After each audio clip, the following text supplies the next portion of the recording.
이런 만다라트 가지고 설명을 드렸는데요. 그럼 실질적으로 직무 분석을 어떻게 해야 하는지 한번 설명을 좀 드리도록 하겠습니다. 자, 먼저 이 직무 분석의 어떤 프로세스라고 이렇게 정의를 했는데요. 순서는 이렇습니다. 이런 성과 목표라는 제일 상위의 목표가 이렇게 정해지죠. 네. 이 목표가 정해지면 그 다음에 해야 될 것들이 이제 CSF, 네, Critical Success Factor라고 해서 핵심 성공 요인이라는 겁니다. 네. 핵심적으로 우리가 이 성과 목표를 이루는 데 있어서 중요한 성공 요인은 뭐야? 라는 것을 정의를 하는 것이죠. 이게 정해지고 나면 그 다음에 실질적으로 우리가 어떤 행동을 해야 돼? 네, 어떤 이 각각의 CSF 핵심 성공 요인을 달성하기 위해서는 어떤 행동을 해야 돼? 라는 것을 정의를 합니다. 네, 여기까지 이제는 보면 아까 앞서서 만다라트하고 한번 연관 지어서 생각을 해보시면 좋을 것 같아요. 그러면 그 행동 지표라는 것을 이제 정하고요. 이 행동 지표라는 것을 만든 다음에는 그러면 이 행동들을 하기 위해서는 어떤 역량을 갖추어야 돼라는 것을 정의를 하죠. 네. 그래서 이 역량들을 정의를 하고요. 그러면 이 역량들을 갖추기 위해서는 어떤 자격을 가져야 돼라는 것을 정의를 합니다. 네. 그래서 이런 것들이 일단 정리가 된 다음에 그럼 세부적으로 우리가 그 성과를 내는 요인들, 핵심적인 요인들은 뭔지를 KPI라는 것을 설정하는데 이 부분에 대해서 좀 차근차근 설명을 좀 드리도록 할게요. 자, 먼저 성과 목표라는 것은요, 일단 그 핵심 직무를 해당 직무를 수행하면서 조직에 기여해야 되는 제공해야 되는 그런 결과적 효익이다라고 정의를 할 수 있을 것 같습니다. 결과적 효익 그게 뭐지라고 생각하실 분들이 있으실 텐데요. 자, 결과적 효익은 어떤 일을 해서 뭐가 좋아졌는지를 분명히 나타내야 된다라는 겁니다. 자, 예를 들어 볼게요. 자, 이런 목표를 정했다고 한번 생각을 해봅시다. 나는 공부를 열심히 하겠다. 그 다음에 이제 고객을 자주 방문하겠다. 그 다음에 위생 상태를 청결해야겠다. 깔끔하게 주변을 정리하겠다. 이런 목표를 정했다고 합시다. 그러면 어떠세요? 이런 것을 이제 목표로 정했다라고 했을 땐 어떤 생각이 드세요? 여기 앞서서 말씀드린 결과적 효익, 이게 뭐가 좋아졌는지, 얼마나 좋아졌는지가 표현이 안 된다라는 거죠. 그래서 이런 부분들은 이렇게 바꿀 수 있겠습니다. 공부를 열심히 하겠다라는 게 아니라요, 이건 성적을 올리겠다. 성적을 올리겠다라는 거고요. 그 다음에 이제 고객을 자주 방문하겠다라는 것은 고객의 만족도를 높이겠다. 그 다음에 위생 상태를 청결히 하겠다라는 것은 병원 같은 경우에는 어떤 환자의 어떤 2차 감염을 최소화하겠다. 이런 것들로 바꿀 수 있다. 이거는 결과적 효익이 보이죠. 네, 나타나죠. 그래서 이런 식으로 성과 목표를 정해야 된다는 겁니다. 네, 그래서 이런 결과적 효익이 잘 드러나게 성과 목표를 정의하는 게 필요하다라는 겁니다. 그 다음에 핵심 성공 요인을 이제 정의를 하는데요. 결과적 소효익이라는 것을 이제 정의를 하고 성과 목표를 정의를 했으면 그러면 그것을 달성하기 위해서 중요한 그런 성공 요인은 뭔지를 정의한다라고 할 수 있을 텐데요. 가령 우리가 어떤 행복에 대한 부분들을 예를 들어 목표라고 생각을 했을 땐 그에 대한 요인들, 돈이 있을 수도 있을 거고요. 그 다음에 건강도 있을 수가 있을 거고요. 어떤 사람일 수도 있을 것 같습니다. 그죠? 그리고 어떤 맛있는 음식을 먹는 것을 행복으로 생각할 수도 있을 것 같아요.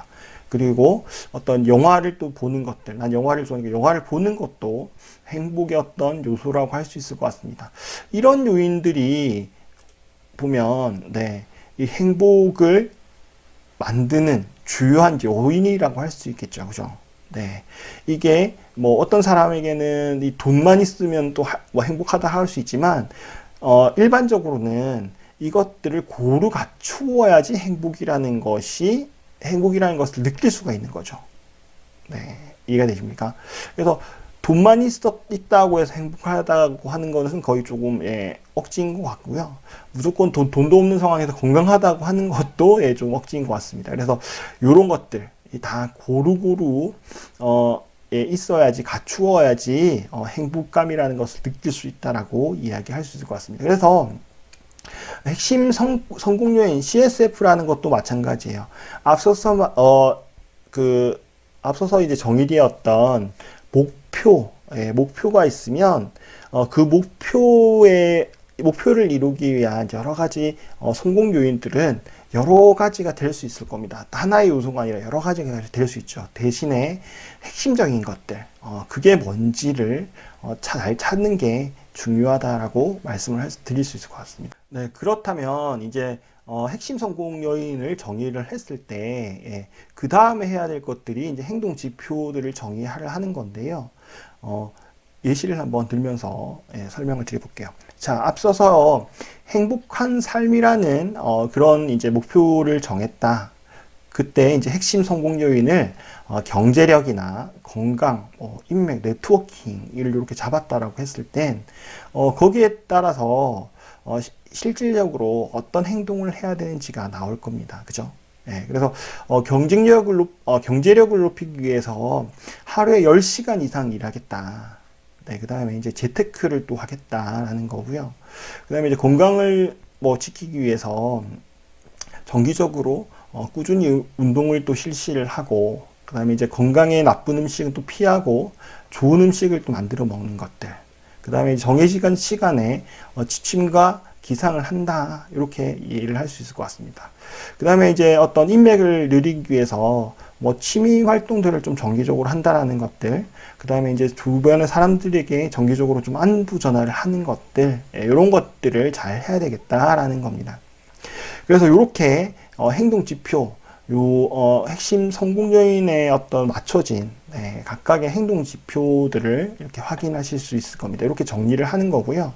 자, 그런데 예를 들면 이런 부분에서 핵심 그 행동 지표를 선정하는 과정에서도요, 어떻게 보면 약간 상충되는 것들이 있을 수가 있습니다. 뭘까요? 예를 들면 여기 경제력과 관련해서 여기선 한 10시간 정도 일한다라고 했지만 경제력을 높이기 위해서 아주 한 20시간 일한다 라고 하면 어떻게 보면 그게 건강에 또 해가 되는 일이 될 수가 있죠. 그죠?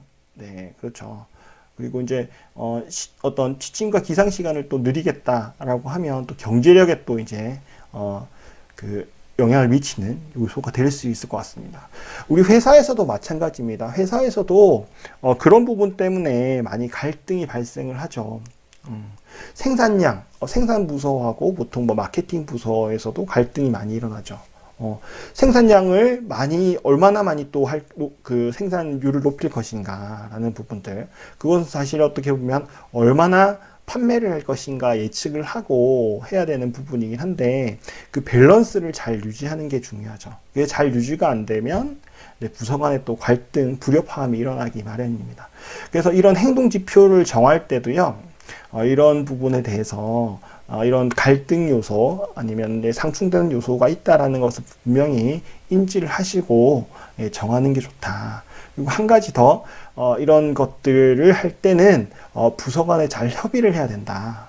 이게 협의가 안 되고 부서 자체적으로 이런 부분들을 다 정의를 했다라고 하면 나중에 업무를 진행하는 과정에서 더 큰 갈등들이 발생을 할 것이다. 이런 부분들을 주의 깊게 좀 생각을 하시고 이런 직무 분석 실시를 하실 때 이런 갈등 요소를 좀 최소화하는 그리고 협의를 잘 하는 그런 과정을 잘 거치면 좋겠다라고 말씀드리고 싶습니다. 그 다음에 이제 행동 지표가 정의가 됐으면요, 이제 직무 역량이라는 것을 정의를 해야 돼요. 직무 역량이라는 것을 정의를 하는데, 이 직무 역량이라는 것은 뭐냐면 수행을 위한 어떤 KSA, 역량을 보통 지식과 스킬과 태도라고 구분을 한다고 여러 번 말씀을 드렸죠.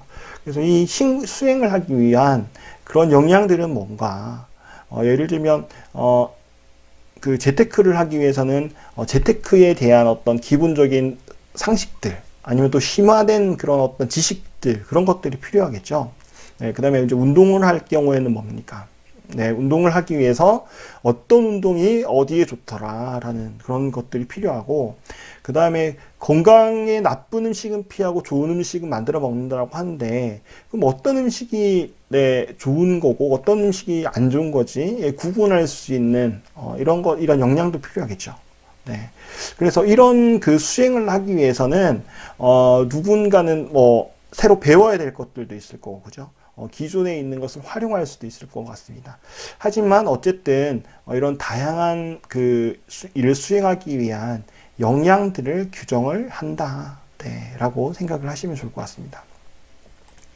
그 다음에 이제 직무 자격이라는 것을 이제 선정을 하는데요. 우리 역량이라는 게 규정이 되어 있으면 역량 중에서도 보통 누구나 어느 정도 가지고 있는 역량이 있을 수도 있고요. 그렇지 않은 역량들도 있을 수가 있죠. 특히 연구원들 같은 경우에는 예, 어떤 전문적인 어떤 그 연구에 대한 관련된 지식들을 가져야 되는 경우가 있죠. 네. 인사 담당자는 어쨌든 최소한 대졸 이상이 되어야 된다. 뭐 이런 자격이라든지, 그다음에 어떤 그 빅데이터와 관련돼서는 네, 어떤 석사 이상의 공부를 해야 된다. 라든지 뭐 이런 것들이 직무 자격이라고 할 수 있을 것 같습니다. 그래서 이런 부분들을 다 포함을 시켜 놓은 것들이 여기서 보시는 직무 기술서라는 거죠. 네. 그래서 앞단에 그 과정들을 직무 분석 과정들을 통해서요 이런 직무 기술서라는 게 산출이 됩니다. 그렇죠? 그래서 이 직무 기술서라는 것은요 이렇게 어떤 요건들을 정의를 해서 채용 기준으로 활용도 할 수 있죠. 네. 그래서 어떤 전공이라든지 이런 자격 조건들, 그 다음에 이제 여기 역량들이 이제 제시가 되어 있죠. 이것들을 통해서 우리가 채용할 때 활용도 할 수 있을 겁니다. 그리고 이제 제가 궁극적으로 말씀드리는 이제 교육을 하는 데 있어서 이 역량들을 가지고 있어야 돼요. 네, 규정을 해놓은 게 직무 기술서이기 때문에 이것을 토대로 해서 네, 교육 체계를 만들 수가 있습니다. 그죠? 네, 그래서 이런 직무 분석이라는 것이 필요하다라고 이해를 하시면 될 것 같습니다. 그러면 이 KPI라는 것을 설정해야 된다라고 하는데요. 이 KPI라는 것은 CSF, 네, 핵심 성공 요인을 확보를 했는지 객관적인 수치로 표현하고 그것을 측정 용이하도록 만든 지표다라고 이렇게 되어 있는데요. 보통 이제 KPI라는 것을 이야기를 할 때 보통 우리 자동차의 대시보드라고 이야기를 합니다. 대시보드. 대시보드 아시죠? 계기판. 네. 그래서 내가 하고 있는 그 자동차의 속도가 어느 정도 되는지 확인할 수 있는 그런 계기판이라고 할 수가 있는데요. 이것은 상대적인 거라고 할 수도 있어요. 상대적인 거다. 보통 이제 인사 담당자들 일부 인사 담당자들 분들에서 KPI를 좀 오해하시는 분들이 있습니다. 네, 이것을 성과 목표로 설정하시는 분들도 계세요. 이 KPI를 잘 달성을 하면, 네, 잘 달성을 하면 성과 잘 달성했다. 이렇게 인식하시는 분들이 계시는데요. 다시 한번 말씀드리지만 이 KPI라는 것은 성과 목표가 아니라요. 대시보드의 역할을 하는 거다라는 거죠. 네, 우리가 상대적이라는 것은요. 그 고속도로에서 시속 100km의 속도로 달리는 거하고요. 네, 학교 스쿨존 앞에서 100km 속도로 달리는 거하고는 정말 큰 차이가 나는 거죠. 네.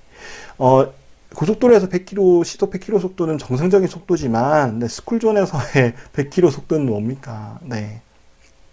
이렇게 달렸을 때는 정말 미쳤다는 소리를 들을 수 있는 부분인 것 같습니다. 그죠? 예, 그래서, 그와 마찬가지로 이 KPI는 우리 상황 속에서 우리가 얼마나 어떤 앞에서 설정했던 목표를 달성하고 있는지를 판단하게 해주는 그런 대시보드와 같다라고 할 수 있는데요. 우리 코로나 상황에서 한번 보죠. 이게 어떤 효과를 가지는지 한번 보겠습니다. 코로나 전이니까 한 2019 2019년도 말 정도쯤이라고 할까요? 보통 이제 우리가 어떤 교육 기획 같은 계획을 세울 때도 보통 이제 연말에 교육 계획을 세우니까 한 2019년 말쯤에 코로나가 올 줄을 모르고 어떤 예를 들면 컨설팅사에서 예, 그 교육을 내년 2020년도 교육을 뭐 오프라인 교육을 한 200건을 하겠다. 뭐 이렇게 목표를 세웠다고 합시다. 네, 200회 정도를 하겠다라고 목표를 세웠다고 해요. 근데 코로나가 딱 왔어요. 네, 코로나가 딱 와가지고 2020년도 초에 코로나가 시작이 됐죠. 도저히 오프라인 강의를 할 수가 없는 상황이 발생을 하는 거죠. 네, 그러면 어쨌든 이 KPI라는 수치가 네, 아주 미비하게 올랐겠죠. 네, 수치가 미비하게 올랐을 겁니다. 그럴 땐 어떤 판단을 할 수 있을까요? 이게 왜 안 오르는지에 대한 분석을 1차적으로 할 거고요. 그죠? 그러면 코로나의 영향으로 인해서 너무 이제, 이런 교육들이 취소가 됐다. 뭐 이런 판단을 할 수가 있겠죠. 그 다음에 해야 될 일은 뭡니까? 그럼 이걸, KPI를 올리기 위해서 뭐 방법이 없을까라는 거 고민을 하고, 그게 안 되면 다른 방법으로 어떤 성과를 낼 수 없을까를 판단을 할 수가 있겠죠. 예를 들어 오프라인에 대한 어떤 교육들을 진행을 했었는데 이것을 온라인으로 좀 진행시켜보자 라는 그런 판단을 할 수가 있는 겁니다. 그죠? 예. 그래서 이 대시보드의 역할과 같다라는 것은요, 이런 의미예요.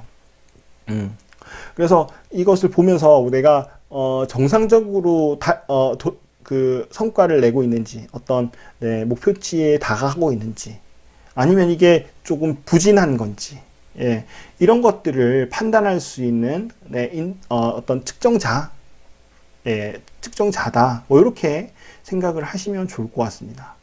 네, 그래서 이런 부분들은 KPI라는 것은 앞서 예시를 좀 설명을 드렸던 대로 어떤 KPI가 달성이 되지 않고 외부 상황이 그것을 못 받쳐준다라고 하면 대신에 KPI를 조금 수정을 해서 바꿀 수도 있는 거예요.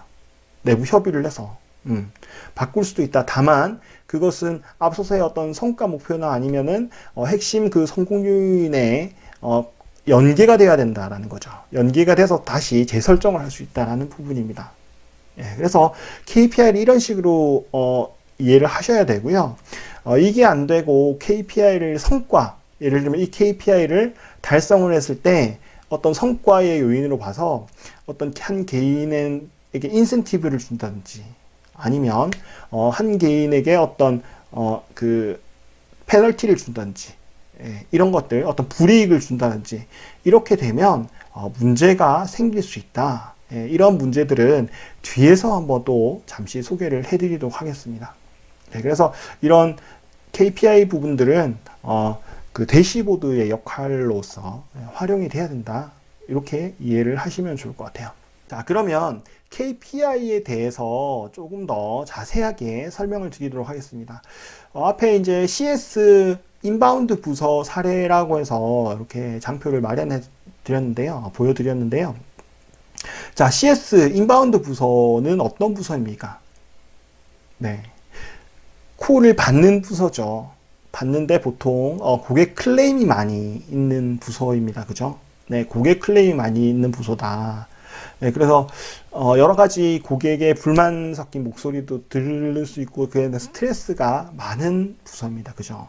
네, 그러면 기존의 KPI, 이런 핵심 성과 요인이라는 것을 콜 처리 건수로 이렇게 했다라고 합시다.